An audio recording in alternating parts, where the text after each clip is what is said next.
Mutton biryani আর chicken rezala তার সঙ্গে cold drinks খেয়ে কখনো কি আপনার মনে হয়েছে পেটটা বেশ ভারী, বুকের ওপর একটু চাপ চাপ লাগছে? মনে হয় না যে একটু গ্যাস হয়েছে?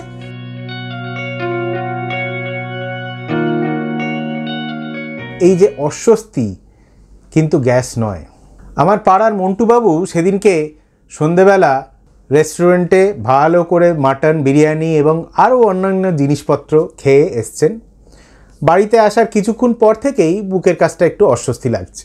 ম্যাডামকে বললেন, একটু হজমোলা আর ওই জোয়ানটা দাও তো, মনে হচ্ছে একটু গ্যাস হয়েছে। ম্যাডাম বললেন, ঠিক বলছো তো, কোনো অসুবিধে লাগছে? বললেন, না না, একটু পরেই ঠিক হয়ে যাবে। বলেই সোফায় বসে অ্যালার্ম দিয়ে টিভিটা চালালেন এবং আইপিএলে কেকেআরের ম্যাচ দেখতে শুরু করলেন। খেলা তো ভালোই চলছে, কিন্তু এদিকে বুকের অস্বস্তিটা কমছে না, আস্তে আস্তে বাড়ল। তার ঘন্টা দুয়েকের মধ্যে ঘাম হতে শুরু করলো, বুকটা কিরকম একটু ধরফর ধরফর করছে। মিসেস দাস বললেন যে, এবার তো চলো ডাক্তারবাবুর কাছে। অগত্যা কিছু উপায় না দেখে গাড়ি ডেকে ওনারা হাসপাতালের এমার্জেন্সিতে চলে এলেন।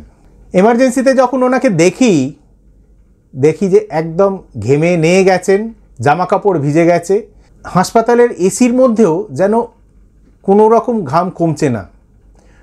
বলছেন বুকটা কিরকম একটা চাপা চাপা লাগছে। ইসিজি করে দেখলাম বিশাল বড় ইমারতের মতো ইসিজির চেঞ্জ হয়ে গেছে, অ্যাকিউট মায়োকার্ডিয়াল ইনফাকশন। সঙ্গে সঙ্গে নিয়ে যাওয়া হলো ক্যাথ ল্যাবে এবং কি পাওয়া গেল জানেন? একটা ভেসেল অলমোস্ট 99% ব্লক, বাকি দুটো ভেসেলেও ডিজিজ। তাড়াতাড়ি অ্যাঞ্জিওপ্লাস্টি করে সেই দিন দাসবাবুর কিন্তু রক্ষা হলো। পরের দিন যখন ওনার আইসিইউ বেডে গিয়ে জিজ্ঞেস করি কেমন আছেন, ম্যাডামও তখন সঙ্গে ছিলেন। বললেন যে, তাহলে এটা গ্যাসের ব্যথা না? আমরা তখন সবাই মুচকি মুচকি হাসছি। সব ব্যথা গ্যাসের ব্যথা হয় না।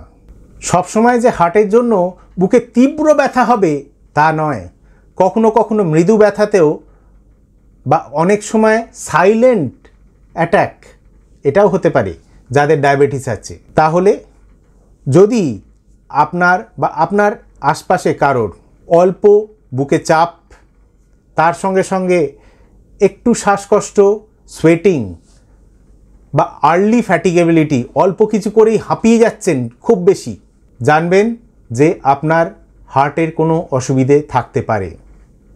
তাড়াতাড়ি নিজের ডাক্তারের কাছে আসবেন। তার কারণ চিকিৎসাটা ওয়েট করবে না, বিরিয়ানিটা ওয়েট করতেও পারে।